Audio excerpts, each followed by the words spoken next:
Mr. Fantastic here, and today I'm going to give you guys my thoughts on the Go Bowling at the Glen from Watkins Glen yesterday.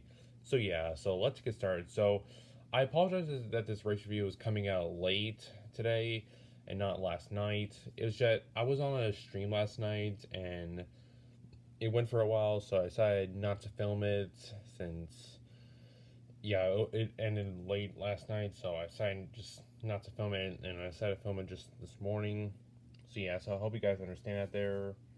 So yeah, so so yeah, so yeah, so anyway, so I mean that's that there.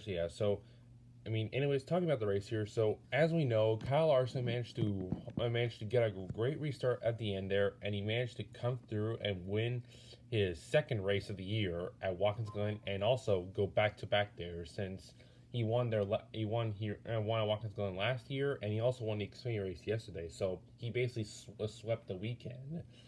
It's been a while since Larson won a race, which the last time he won was only the second race of the year, which that was actually Auto Club. So pretty surprising to know how long it's been since Larson has won a race. And right here is your top five, which is Larson first, Allmendinger second, which he came second to him. Came second to him in the Xfinity race, and also Logano third, Elliott fourth, and Suarez fifth. So that's your top five right there from today and from yesterday. I meant. So yeah, but I mean just, but just still me just, but I mean really glad though that Larson won, but he had to bump Chase Elliott out of the way to get the win, and on that last restart, which we all know what happened there. But there were quite a few incidents from yesterday's race. I mean, the race did start on rain tires since it rained hard yesterday before the race even began, but it was raining a lot when before even the race was going on their pace laps.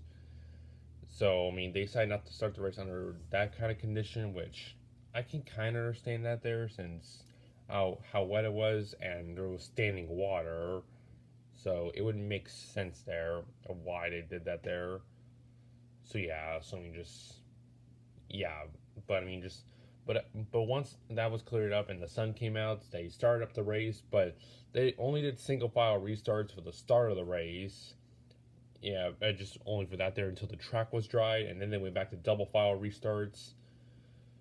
And after stage one, Chase Elliott actually clinched the regular season championship, which means he gets 15 playoff points when we start the playoffs at Darlington. That's good for Chase though, since he's basically had the regular season points lead I think ever since like maybe March. I'm guessing. So he's held it on for a long time, and now he managed to get the regular season championship. That's out there. But I'm trying to think of all the incidents. Like early on, Allmendinger got spun by Cindric, and other incidents I'm trying to remember. I think Corley Joey also spun out along with another car, but I forgot who that was. And also, Reddick spun out in stage 2, and I'm trying to remember anything else. Yeah, I can't remember anything else from stage 2, but one incident definitely from stage 2 stage 3 that people remember was definitely Kimi Räikkönen's incident right there. I mean, I think that's how you pronounce his name right, since I don't know a whole lot about him.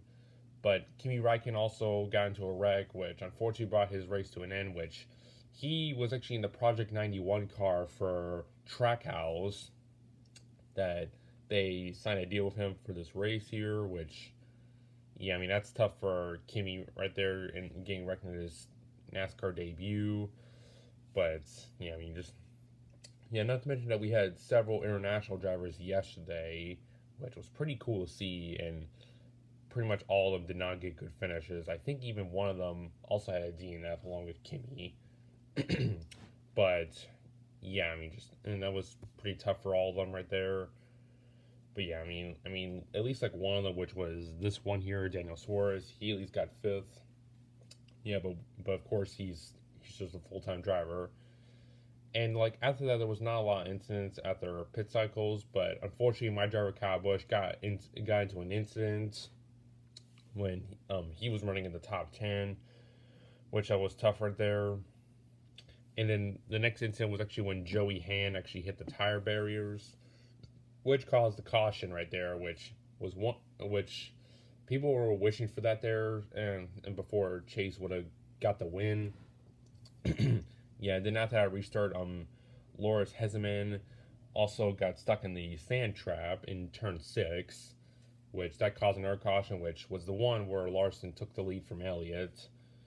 So yeah, I mean, even also from yesterday, even McDowell was actually running really well. Like at one point, he took the lead from Chase Elliott when they were still running on rain tires. I mean, honestly, I feel like today could have probably been McDowell's biggest chance to get into the playoffs. But I mean, with Daytona coming up, that could be another good chance because he's won the Daytona 500 there. So I would watch out for McDowell at Daytona to pull off a big win there. So watch out for him there. So yeah, but I mean, but once again, no, just overall for this race was pretty good, and probably this was perhaps my favorite Watkins Glen race. I mean, I've only seen 3 of them live for the Cup Series, which was 2019 and 2021 and this year. I mean, I'm not counting 2020 because the 2020 race got canceled due to COVID, and they went to the Daytona Road Course just for the replacement there. So yeah, so I mean,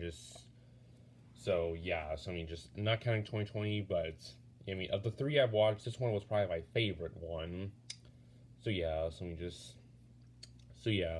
but overall though, this race was pretty good overall, but yeah, but now since this race is over, we now have one race left in the regular season, and now it just comes down to Daytona, the super speedway. And let me be honest, this race is going to be wild, perhaps, since there's now one playoff spot available. Since with no new winners yesterday, Kurt Busch locked the spot in, even though he has not raced since New Hampshire due to his injury. So I mean, hopefully though, Kurt will be back by the playoffs. By the time the playoffs starts. So yeah, so I mean, but I mean, I have a feeling Daytona was gonna be crazy, especially with the battle for the last spot. I mean, 2 drivers I'm really watching are two of my favorites, which are Blaney and Truex. Which I'm not sure who's gonna make it in of the 2 of them. I mean, if Truex wins, they'll knock Blaney out. But if Blaney wins, Truex will be out. But remember, there's always a chance where someone besides those 2 could still win and get in. But I mean, we'll see how that goes there. So yeah, but I mean, definitely looking forward to the race this Saturday. And yeah, and as for videos this week, expect the normal stuff, just train videos. I mean, last night Southern Pacific engine 6310 was leading an intermodal train through here, but unfortunately I missed it. So hopefully next time it comes back I can see it, but we'll see when that happens. But and just random train videos this week, and who knows, maybe something different, but we'll see. So yeah, but anyways, thank you guys for watching, and I'll see you guys later.